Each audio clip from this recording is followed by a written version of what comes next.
Hi there. If you're watching this, you may be considering converting to Islam, and it may seem like a good idea to you at the moment. After all, you've probably been told that the word Islam means submission, and that this simply refers to submission to God.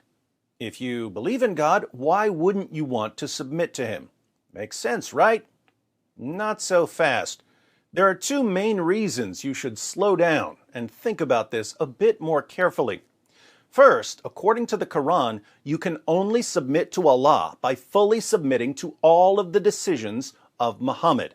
In chapter 4, verse 65 of the Quran, Allah declares, "But know, by your Lord, they can have no faith until they make you, O Muhammad, judge in all disputes between them, and find in themselves no resistance against your decisions, and accept them with full submission." Notice, you can have no real Islamic faith until you make Muhammad judge in all disputes, and you find no resistance in yourself against any of his decisions. You have to accept Muhammad's decisions with full submission. So, while the word Islam does mean submission, it's really the religion of submission to a man, because according to the Quran, you can only submit to Allah by submitting to Muhammad.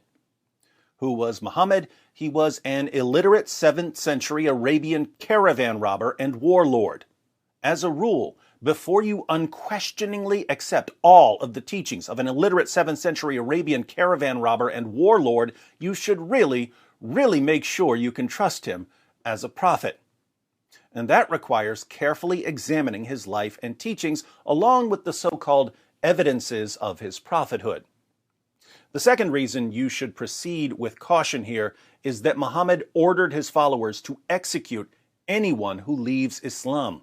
For instance, in Sunan an-Nasai 4067, we read, "The Messenger of Allah said, 'Whoever changes his religion, kill him.'" So, if you convert to Islam without doing any careful research, and you later decide to leave Islam, you'll be under a death sentence for the rest of your life. Islamic preachers will send you threats, warning you that once they're in power, you'll be executed. This is a part of our religion. There's a reason to it. Yeah? There's a reason why there's a capital punishment. Because people like you, little weaklings, who leave their religion and cause corruption in the land by spreading it, the capital punishment in Islamic law would be applied to you. We have no doubt. And we're proud of that. Yeah? Capital punishment will be applied in an Islamic state. Yeah? Converting to Islam isn't like joining a club that you can simply leave once you change your mind. It's something that follows you forever through threats of violence. If you're going to convert to a religion that will sentence you to death for changing your mind, here again, you should make sure you understand what you're getting into and why you're getting into it. So, why are you considering converting to Islam? Do you have a Muslim friend who's trying to convince you to convert? Has someone been sending you videos filled with amazing proofs that Islam is true? Did you bother to carefully examine these proofs that were presented to you?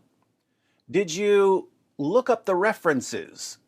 Did you research responses to these arguments? No, you didn't. Because if you had carefully examined the arguments for Islam, we wouldn't be having this conversation right now. You wouldn't be thinking about converting. What would you find if you took a closer look at any of these arguments for Islam? Muslim preachers and apologists claim that the Quran is filled with amazing scientific insights that couldn't possibly have been known in the 7th century. Do yourself a favor. Look up the verses and see what they actually say. They never say what the Muslim preachers and apologists claim they say. Islamic preachers take extremely vague verses that aren't saying anything scientific, and they insert modern science into these extremely vague verses and claim that the verses are making scientific claims. The reason they have to go to vague verses is that all of the clear scientific claims in the Quran are completely wrong. For instance, the Quran claims very clearly that the sun sets in a muddy pool. In a passage about the travels of someone named Dhul Qarnayn, usually thought to be Alexander the Great, we read in verses 85 to 86 of chapter 18, "So he followed away until, when he reached the setting place of the sun, he found it setting in a spring of black, muddy, or hot water, and he found near it a people." The Quran claims that the sun sets in a muddy pool, which means that the sun is much smaller than the earth, and that there are people who live there. If you ask your Muslim friends about this, they'll tell you that you have to reinterpret the passage. They'll say that the Quran is only claiming that Dhul Qarnayn saw a reflection in a pool of water and that it appeared to him as if the sun were setting in that pool. The problem with this reinterpretation is that Muhammad himself claimed that the sun sets in a pool of water. Sunan Abu Dawud 4002. It was narrated that Abu Dar said, "I was riding behind the Messenger of Allah while he was on a donkey, and the sun was setting. He said, 'Do you know where this sun sets?' I said, 'Allah and his messenger know best.' He said, 'It sets in a spring of warm water.'" There's nothing about Dhul Qarnayn here, so this can't be referring to something Dhul Qarnayn saw. This is Muhammad telling his companions what happens to the sun when it sets. Like Allah in the Quran, Muhammad claims that the sun sets in a pool of water. You'll find these kinds of things all over the Quran. The Quran claims that semen is formed between the backbone and the ribs, that the earth is flat, that there are 7 earths, that the sun orbits the earth, that human embryos are blood clots, that the sky would fall on the earth if Allah didn't hold it up, and that stars are missiles that Allah uses to shoot demons who try to sneak into heaven.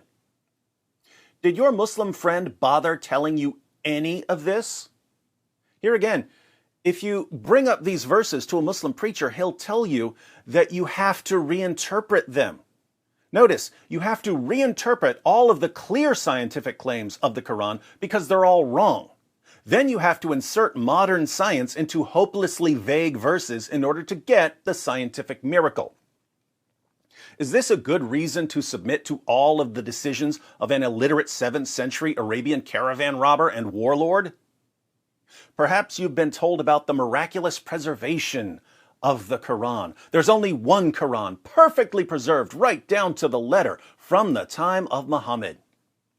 Let me guess, whoever told you about the miraculous preservation of the Quran didn't bother telling you that, according to Muslim sources, entire chapters of the Quran were lost because Muhammad's companions were too lazy to recite them.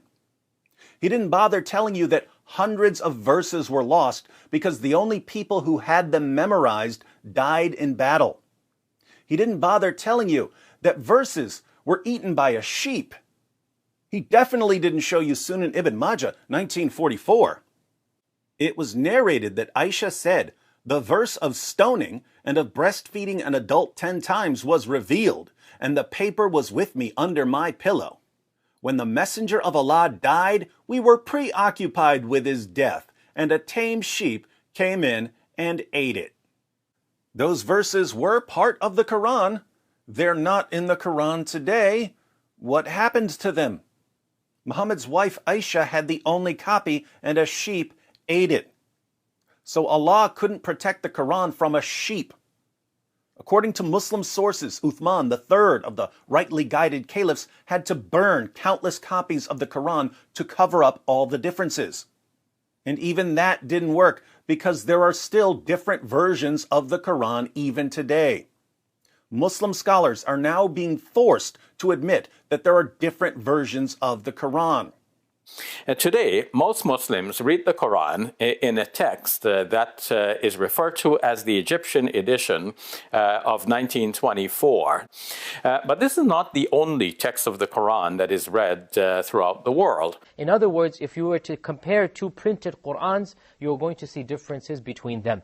And this is something that many people are unaware of and many people have heard but are not fully familiar with, especially those who have been exposed to some of our brothers who live in Algeria or Morocco or other North African countries. They recite the Qur'an in a slightly different way. Not just a voice or not just a speaking style, but also changes in letters and words and harakat. And it's very clear to you and to every single very advanced student and specialist that the standard narrative has holes in it. That's what I'm going to say.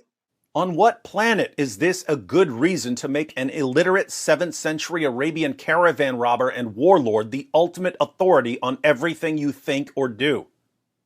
Perhaps your Muslim friend told you that Muhammad was a champion of women's rights. But he forgot to mention that Muhammad had sex with a prepubescent 9-year-old girl named Aisha. He forgot to tell you that Muhammad had sex with his slave girls. He forgot to tell you that Muhammad allowed his followers to beat their wives into submission and to rape their female captives and to hire prostitutes. Perhaps your Muslim friend told you that Islam must be true because it's spreading so rapidly. I have no idea why something growing rapidly would mean that it's true, but I bet your friend didn't tell you why Islam is growing so rapidly. The same Pew Research study that said that Islam is the world's fastest growing religion also said that the primary reason for Islam's rapid growth is high birth rates. Why do Muslims have higher birth rates than other groups? It's because of the impact Islam has on women and girls. In many parts of the Muslim world, educating girls is frowned upon. Women having careers is frowned upon. So girls are married off at a young age and turned into baby-making machines. By the time a young woman in America has her first child when she's 25 years old, a young woman in Yemen is having her 6th child because she was married off when she was 11 or 12 years old. So are we supposed to conclude that Islam is true because it gives women and girls nothing to do apart from making babies? Notice, every single reason you've been given to believe in Islam falls apart as soon as you take a closer look. Why, in the name of common sense, would you convert to a religion that requires you to submit yourself completely to the teachings of an illiterate 7th century Arabian caravan robber and warlord, and that will sentence you to death if you ever change your mind, when the only reasons to accept the religion evaporate the moment you investigate them?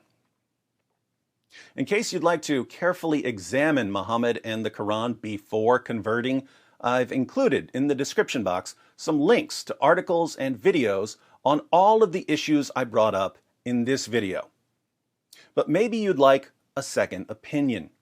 Maybe you'd like to hear from someone who was once a Muslim and had to learn all of this the hard way. The death threat from a Muslim preacher earlier in this video was a message to a young man who now calls himself the apostate prophet. He's an ex-Muslim who's under a death sentence for leaving Islam after realizing that it's false. Don't leave without clicking on his video and letting this former Muslim explain why you should think twice about converting to Islam.